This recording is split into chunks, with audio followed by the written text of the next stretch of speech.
بحسين الثاني، ما عندي حسين ثاني أنا. يوم الخطيب من يذكر كلام لا يليق بساداتنا أهل البيت قل له شيخنا توقف عند حدك، ما يصير. من الرادود الكريم يتكلم كلمة هلا بحسين الثاني، ما عندي حسين ثاني أنا. ليش؟ لأن هو الحسين شو يقول؟ نحن أهل بيت لا يقاس بنا أحد من الناس. لا مسلم بن عقيل يصلي الحسين، ولا الإمام السجاد يصلي الحسين، ولا الإمام المهدي يصلي الحسين، ولا عالم يصلي الحسين على مود تقول هذا حسين العصر.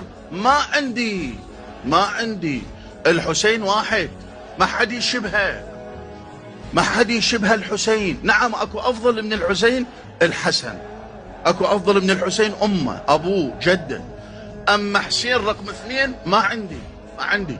تزعل ترضى من عندي.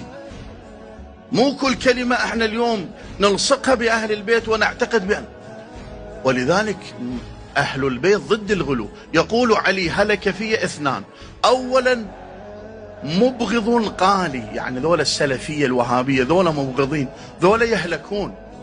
بعد ومحب مغالي، إني بريء إلى الله ممن قال إنني رب العالمين.